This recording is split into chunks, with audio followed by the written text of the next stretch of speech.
Magkaibigan naman tayong dalawa. Ikaw naman, dinideny mo yata eh. Yun nga sinasabi ko, kaibigan pala kayo. Yun nga sinasabi ko.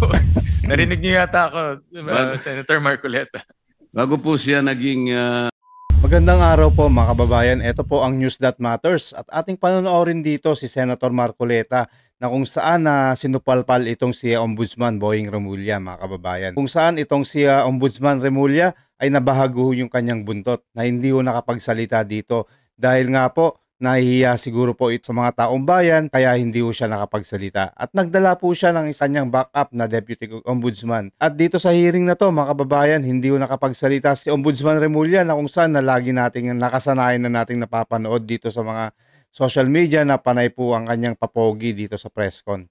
Ang nagsalita lang po dito at nagtanggol sa kanya, walang iba mga kababayan, itong si Senator Gatchalian na kung saan na panay ang kampi niya dito at tanggol dito kay Kengkoy Remulla. Huwag na ho nating patagalin yan mga kababayan, pero bago tayo tumulak dyan, isang share, like, subscribe lamang po para updated po tayo dito sa mga kaganapan dito sa ating bansa. Duralex said Lex. Yung sinasabi nating bending the law will be inconsistent totally with this core legal system. Hindi mo po pwedeng kahit na konti. Tatanong ko nga sana to what extent can you bend the law that can still be acceptable? Yan. Hindi po pwede yun. Di po pwede yan, Remulla. Duralex said Lex.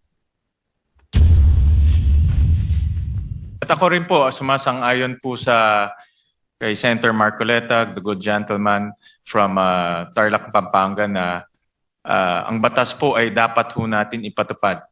At wala ho yan tinitignan. Kaya ho naka-blindfold po si Lady Justice dahil wala ho tinitignan. At yan rin po ang assurance ho ng ating bagong ombudsman. Dito po sa bulwagang ito at sa lahat po sa sambayang Pilipino na nanonood ho sa atin na ipapatupad niya ho ang batas na may integridad po. Kasi po, Mr. President, nakakabagabag talaga. Sana po figure of speech lang. Pero nagkaroon po kasi ng pagkakataon na hindi figure of speech yun eh. Dahil doon sa isang pagdinig sa Blue Ribbon Committee, nakita naman po nating lahat. When a particular witness applied for witness protection program and the law is clear, the provisions of law on the requirements on how to apply for a witness under the witness protection program. Nandun po lahat yun eh. The enumerations, the requirements are exclusive. Pero sinabi po ng ating ombudsman, then the Secretary of Justice, pinipilit po merong restitution. I advise him that he cannot do that because restitution does not appear in the law. But Mr. President, he insisted. So doon po nagkakaroon ng problema. While publicly, he declares that he upholds the law to the fullest. Pero in reality, it is not being done.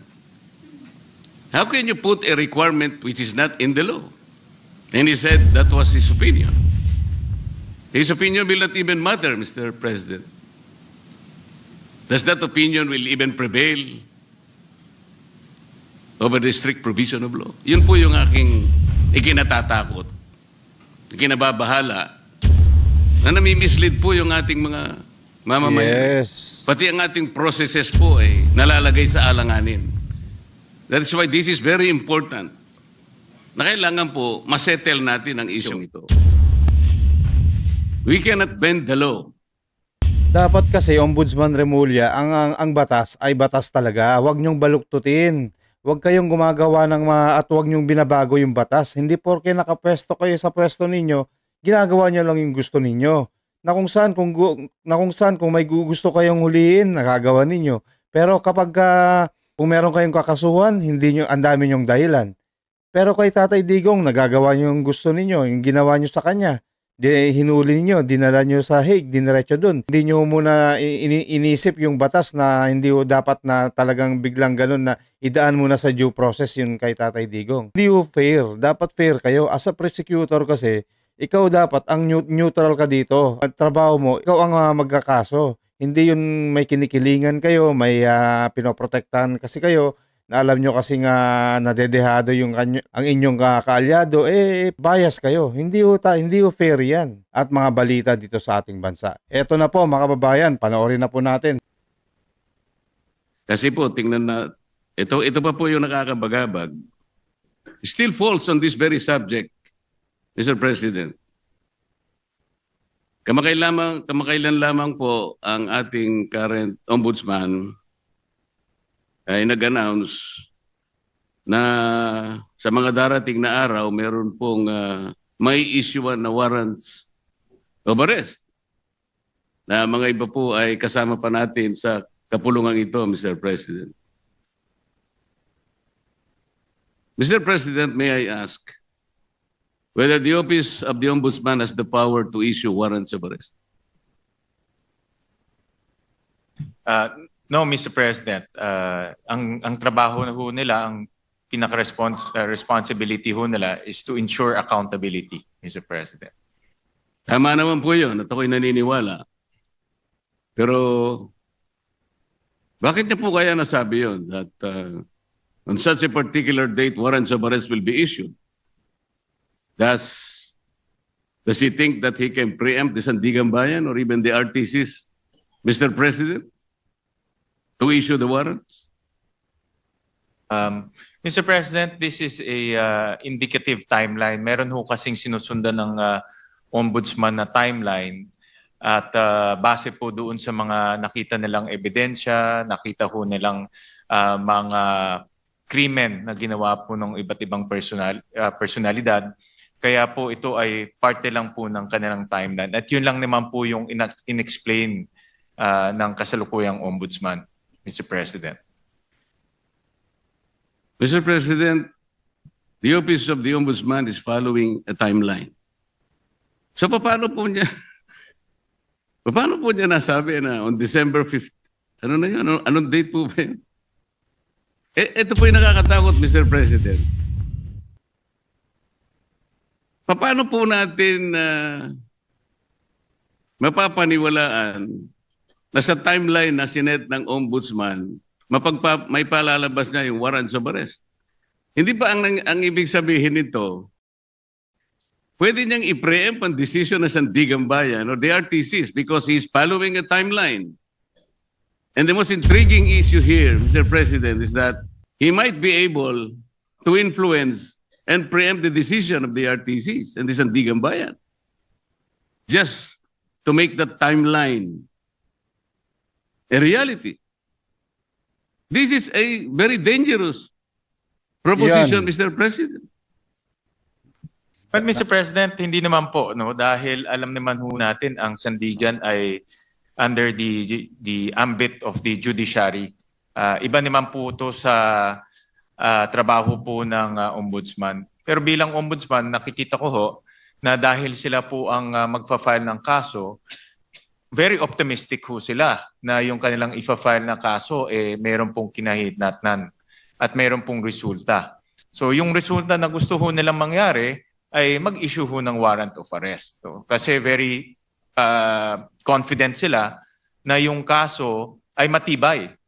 At very confident ho sila na yung ebidensya ay matibay. At yun din po ang gusto natin lahat. Ako po, very hopeful rin po ako na yung kanilang kaso at kanilang ebidensya ay matibay dahil ako rin po bilang isang Pilipino, gusto ko rin pong managot yung mga taong dapat managot. Pare-pare po natin gusto mapanagot natin ang may kasalanan, Mr. President. Wala pong debate doon. Hindi po yun ang punto ng pagtatanong na ito, Mr. President. But the ability of the Office of the Ombudsman to predict even the timeline when the warrants of arrest can be issued is something that is troubling, Mr. President. Parang ang mangyayari, ayaw ko mang isipin yun. Ayaw ko rin naman talagang mangyari yun. Somebody can even preempt or influence the time when the RTC or the Sandigan Bayan may eventually issue the warrants of arrest. Sana wala nang ganung klaseng announcement Kasi nakakapagduda kasi. OA na Mr. masyado. President, tingnan po ninyo. Gobyerno. When the Sandigan Bayan or the RTCs eventually issues the warrants of arrest, do you think the persons or kung sino man yung involved na yun, that the Office of the Ombudsman wants to be arrested, pwede nilang questionin yung impartiality ng Sandigan Bayan or even the RTCs? Because there was already a timeline announced by the office. This is the thing that is very intriguing, Mr. President. But Mr. President, with all due respect to the esteemed senator from Tarlac and Pampanga, with all due respect po, ito ay isang indicative timeline na tinitignan ho nila. Wala ho silang control sa magiging desisyon ng Sandigan. Wala ho silang control kung ano po magiging takbo sa Sandigan. Pero base po sa kanilang experience at base po sa kanilang pag-ayos ng kaso, lalo na po sa pagtingin po sa ebidensya, ito po yung tinitignan nilang timeline na pwedeng mangyari. Pwede rin ho yan hindi mangyari. Pwede rin ho yan iba po ang pupuntahan ng kaso. Pero naglalagay lang ho sila ng timeline para po makita naman ho nila kung ano po ang magiging takbo po ng kaso. At marami hong ganun. Actually, marami, pag nanonood po ako ng mga political shows sa YouTube, marami pong mga political analyst, mga legal analyst, sinasabi ho nila, ano po ang magiging takbo ng kaso, kailan po may makukulong, kailan po may i-issue ng mga warrant of arrest. Yan po ay based on their analysis and experience. Pero wala hong assurance, hindi ho yung magiging 100% na ganun po ang kinahinatnan po niyan o ganun po ang kalalabasan.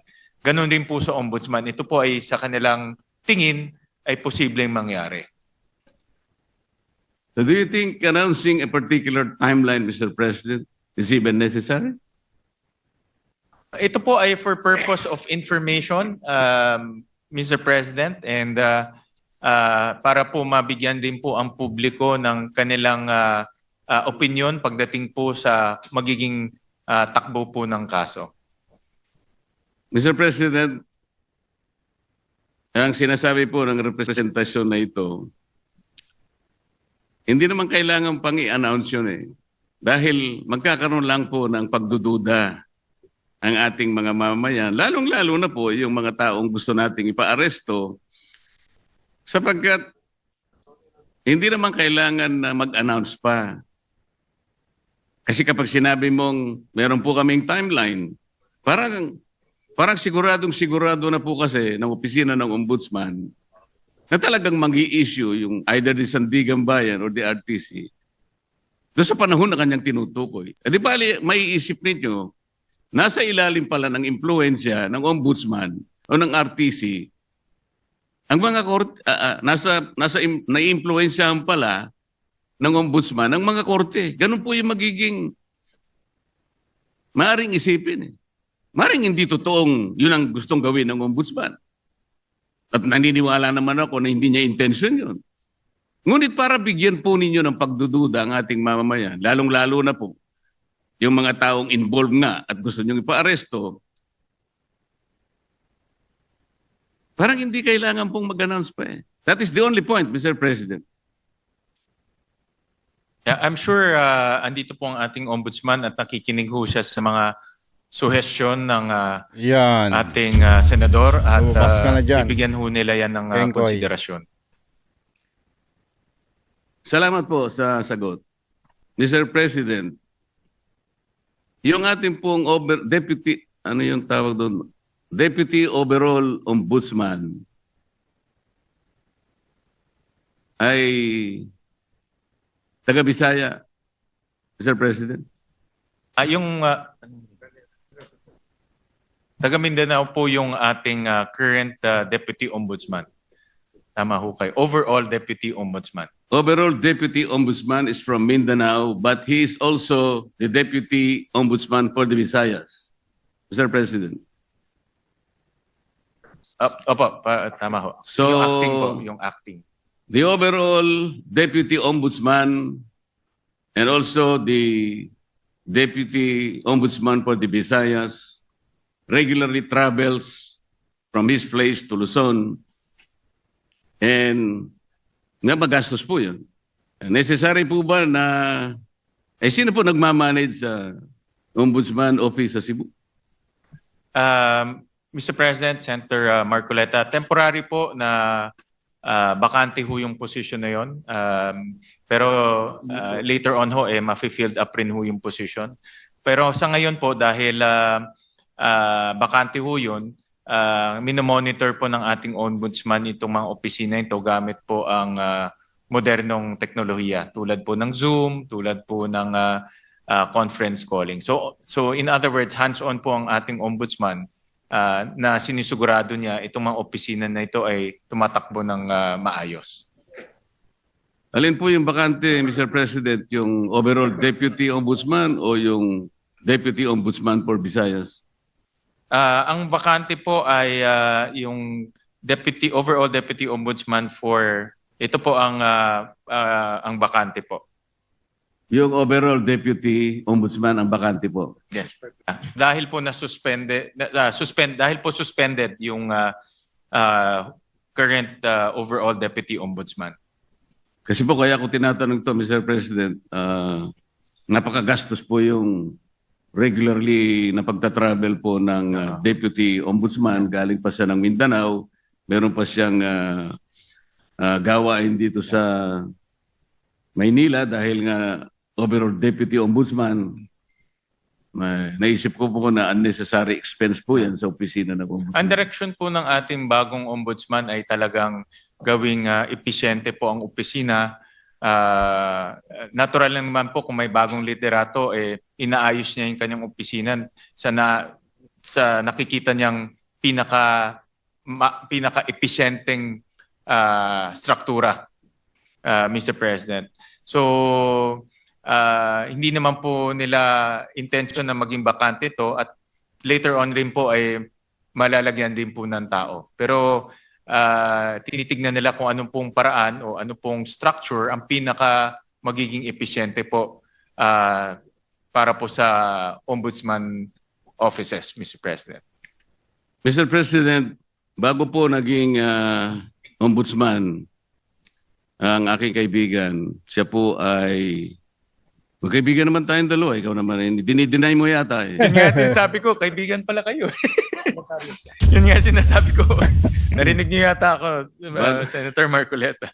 Bago po siya naging ombudsman, Mr. President, siya po ay kalihim po ng ating Department of Justice.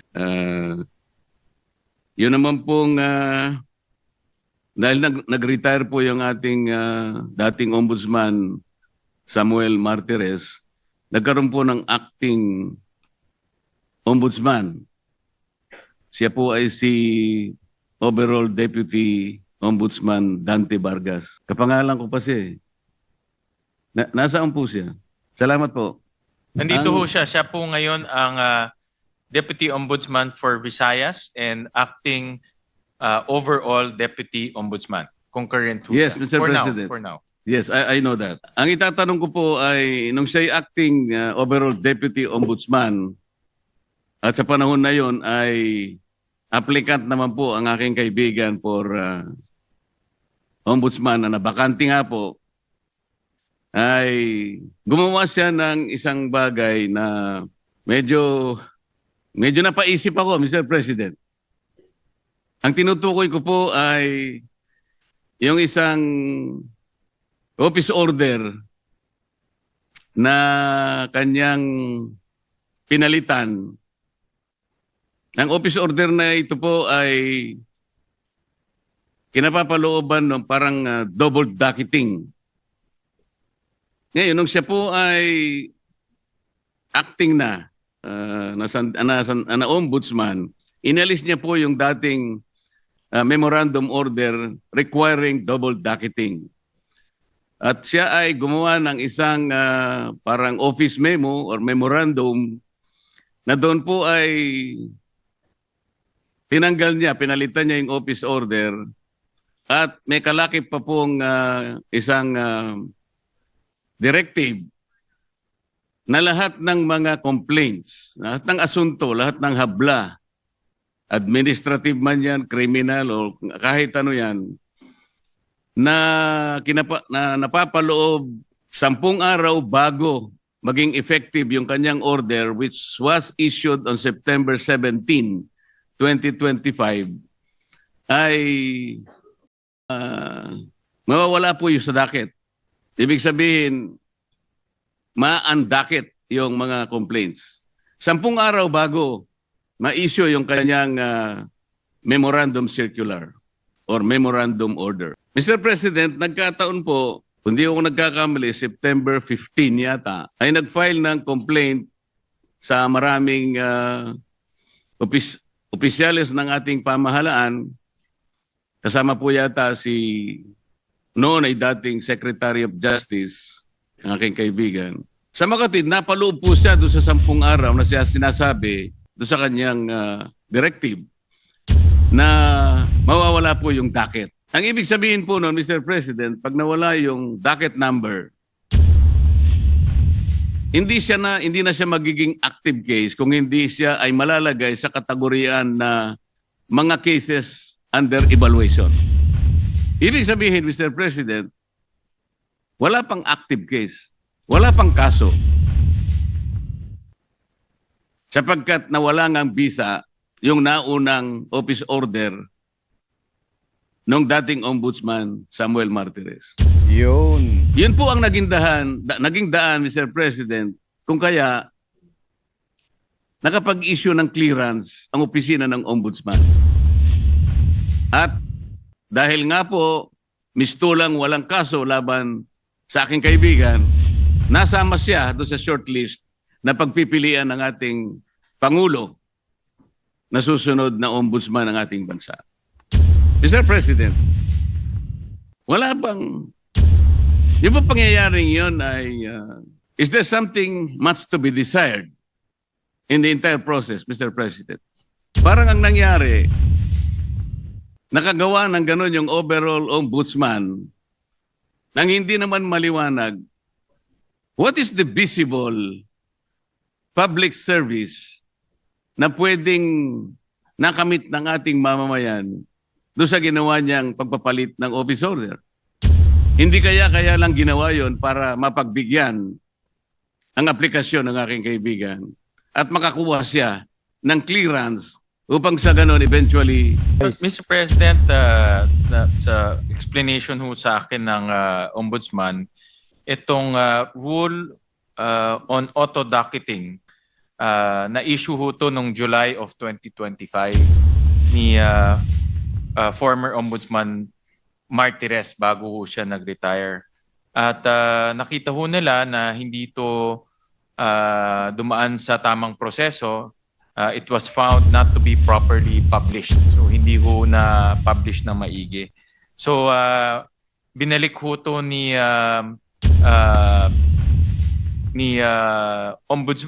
overall Deputy Ombudsman Vargas at binalik ho doon sa original na proseso ho nila dahil itong auto-docketing sa tingin ho nila ay prone to abuse at pwede pong magkaroon ng mga problema sa mga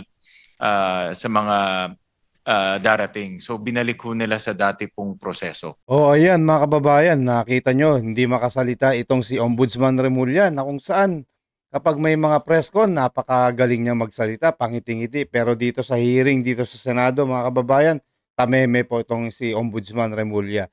Na kung saan itong si Senator Win Gatchalian, yung kanyang spokesperson. Matindi po mga kababayan, no? Biro mo, ombudsman ka, may spokesperson ka pa dito sa hearing na to sa Senado. Nabahag po yung kanyang buntot mga kababayan. Hanggang dito na lang ho muna tayo mga kababayan. Maraming salamat po. Ito po ang News That Matters. Huwag niyong kalimutan i-share, i-like, subscribe para updated po tayo sa mga balita dito sa Pilipinas. Maraming salamat po mga kababayan. Mag-iingat po kayo lagi and God bless.